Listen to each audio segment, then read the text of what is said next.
السلام علیکم ورحمۃ اللہ وبرکاتہ۔ الحمد للہ وکفا وسلام علی حبیبہ المصطفیٰ، اما بعد فاعوذ باللہ من الشیطان الرجیم، بسم اللہ الرحمن الرحیم۔ ان اللہ وملائکتہ یصلون علی النبی یا ایہا الذین آمنوا صلوا علیہ وسلموا تسلیما۔ اللہم صل علی سیدنا محمد معدن الجود والکرم وآلہ واصحابہ الکرام وابنہ الکریم وبارک وسلم صلاة دائمة سرمدا ابدا۔ سیرت مصطفیٰ صلی اللہ تعالیٰ علیہ وسلم میں نبوت کا دوسرا سال تھا، یعنی نبی کریم صلی اللہ علیہ وسلم کے اعلان نبوت کے بعد یہ دوسرا سال تھا۔ جیسے کہ کل کی سیرت کے درس میں بیان میں نے عرض کیا تھا کہ مکہ والوں کی شدت بڑھ گئی تھی، وہ آپے سے باہر ہو چکے تھے اور جہاں غریب صحابہ کو پاتے تھے مارتے تھے۔ تکلیفیں اتنی بڑھ گئی تھیں کہ نبی پاک صلی اللہ تعالیٰ علیہ وسلم کو بھی اذیت دینا شروع کیا، جیسے کہ حضرت ابو بکر صدیق کو مارا، خود حضور پاک صلی اللہ علیہ وسلم پر بھی انہوں نے زیادتیاں کیں۔ لیکن یہ تھا کہ کسی بھی صورت میں حضور کی تبلیغ رکتی نہیں تھی، انہوں نے ہر ہتھ کنڈا اپنایا، لیکن نبی پاک صلی اللہ تعالیٰ علیہ وسلم خاموش نہیں رہتے، پھر تبلیغ جاری ہی رہتی، چاہے وہ کسی کے گھر کے اندر ہو یا کسی قبیلے کے اندر ہو، یا کوئی قافلہ آ جائے تو اس کے اندر حضور کی دعوت دین جاری تھی۔ پھر مکہ کے تمام جہلہ جتنے تھے، سرداران قریش بھی تھے، سبوں نے حرم میں بیٹھ کر کے ایک مشورہ کیا کہ آخر کیا بات ہے کہ ہمارے اتنے مارنے کے بعد، تکلیف دینے کے بعد ان کی تبلیغ رکتی کیوں نہیں ہے، یہ روکتے کیوں نہیں؟ اپنے آپ کو ڈر کے مارے اپنے آپ کو سرنڈر کرنا چاہیے یا بیک لے لینا چاہیے۔ سبوں کے دماغ میں یہ بات چل رہی تھی، شاید محمد صلی اللہ علیہ وسلم مکہ کی سرداری چاہتے ہیں، یا ان کو کوئی یہاں پر حکومت قائم کرنی ہے، بادشاہ بننے کی خواہش ہوگی، ایسا کچھ مسئلہ ہوگا۔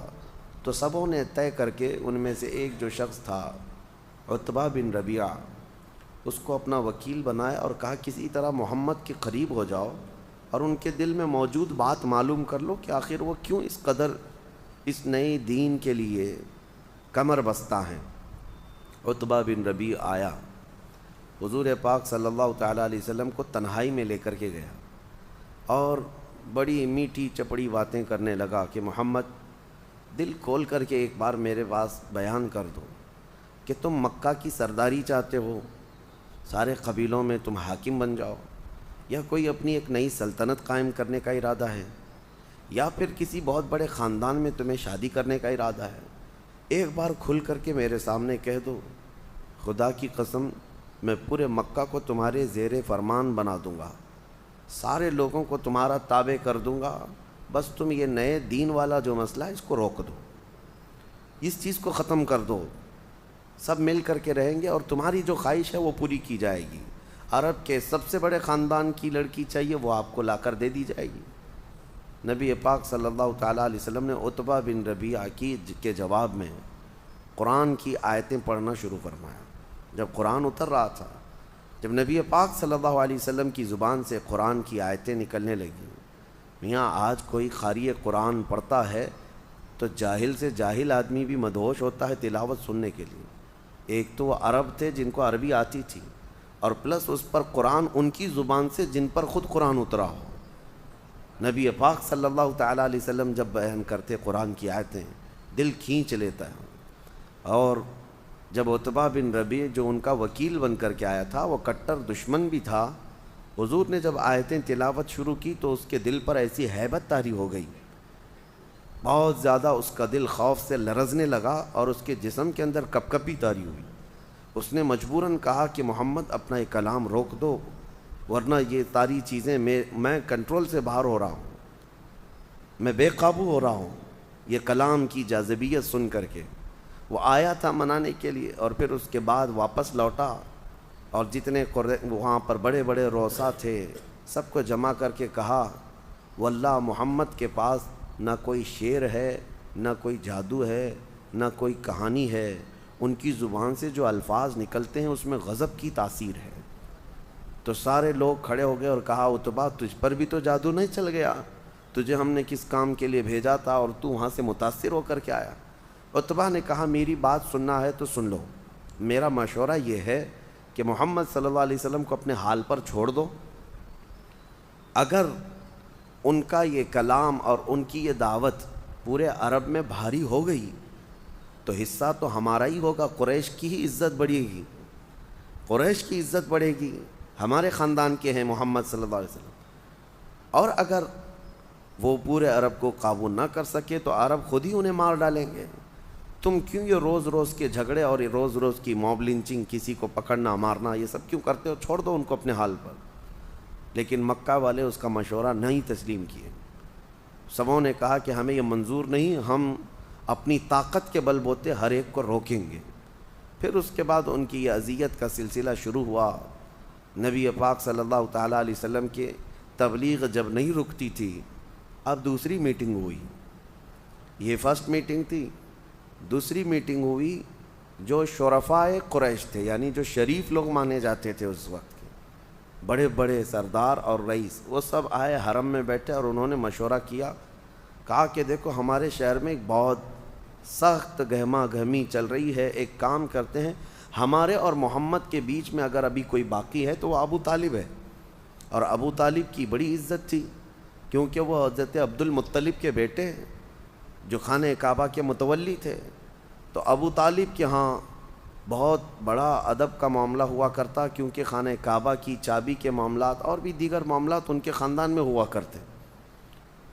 تو سبوں نے یہ مشورہ کیا کہ ہمارے اور محمد کے بیچ میں ابو طالب ہے، جا کر ابو طالب سے اس مسئلے میں بات کرتے ہیں، اگر وہ ہم بیچ میں سے ہٹ گئے تو ہم نپٹ لیں گے۔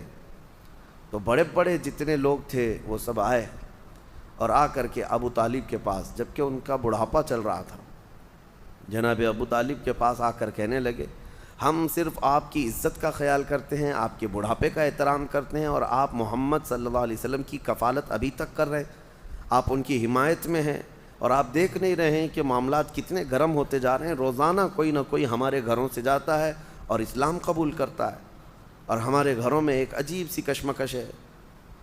تو جناب ابو طالب کو انہوں نے دھمکی آمیز جملوں میں بھی کہا کہ اب ہماری تلواریں آپ کے اور آپ کے بھتیجے کے خلاف اٹھنے کو تیار ہیں۔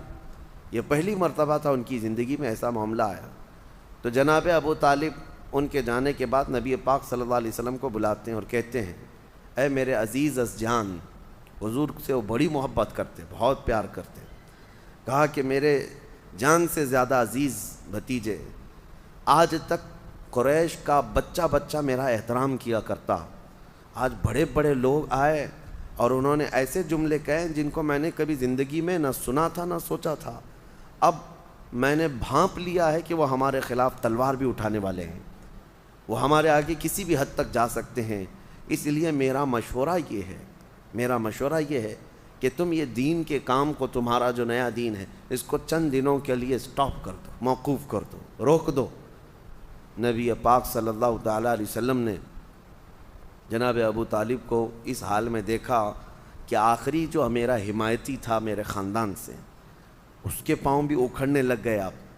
تو حضور اکرم صلی اللہ علیہ وسلم نے ان سے کہا اگر میری جان بھی چلی جائے تب بھی میں اس دین کے کام کو کبھی نہیں روک سکتا، یا تو میں اس دین کی دعوت پر نچھاور ہو جاؤں گا، میں قربان ہو جاؤں گا، یا اس دین کو پوری دنیا میں پہنچا کر رہوں گا۔ جب اتنا مضبوط ارادہ دیکھا جناب ابو طالب تو دوسرے دن پھر آئے روسائے قریش، ایک دن پہلے جو بات کر کے گئے۔ اب یہ مزے کی بات ہے، سب آئے اور کہا کہ ہم نے آپ کو کل تک کی بات کی تھی اور ٹائم دیا تھا، کیا سوچا آپ نے؟ محمد اور آپ ہمارے درمیان صرف آپ ہیں، آپ ان کو ہمارے حوالے کر دیں، ہم نپٹ لیں گے۔ جناب ابو طالب کا بڑھاپا تھا، بڑھاپے کی عمر تھی، بال سفید ہو چکے تھے۔ اس وقت وہ کھڑے ہوئے اور سارے ان کے خاندان کے بڑے بڑے لوگ تھے، بوڑھے لوگ آئے ہوئے تھے، شرفا تھے اس وقت مکہ کے، سب کے سامنے انہوں نے کہا سنو کان کھول کر، تم سب کے سب مل کر میرے ایک ہاتھ میں سورج لا کر رکھ دو، دوسرے ہاتھ میں چاند لا کر رکھ دو، تب بھی میں محمد تمہارے حوالے نہیں کروں گا، میں آخری سانس تک محمد کی حمایت میں رہوں گا، کھڑا رہوں گا۔ اور پھر واپس آئے، اپنے بھتیجے سے کہا میرے عزیز از جان، جیسے تمہیں مرضی ہے، جیسے تمہاری چاہ ہے، تم اپنے دین کے کام میں لگے رہو، تمہارا بوڑھا چاچا آخری سانس تک کھڑا رہے گا۔ یہ جناب ابو طالب کی حمایت ہے۔ اعلیٰ حضرت فاضل بریلوی رضی اللہ تعالیٰ عنہ نے لکھا ہے کہ اگر جناب ابو طالب کا ایمان ثابت ہوتا تو نبی پاک صلی اللہ علیہ وسلم کے صحابہ کیا، حضور کے خاندان کے چچاؤں میں بھی سب سے افضل مقام جناب ابو طالب کا ہوتا۔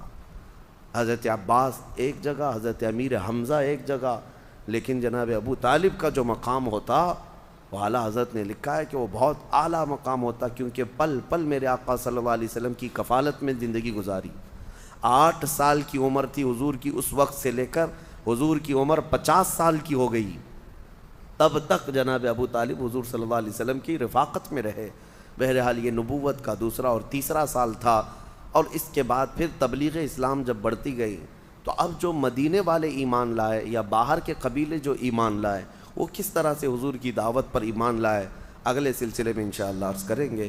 اللہ کریم حضور پاک صلی اللہ علیہ وسلم کی سیرت طیبہ کی جھلکیاں اور روشنیاں ہماری زندگیوں میں عطا فرمائے۔ وآخر دعوانا ان الحمد للہ رب العالمین۔ السلام علیکم۔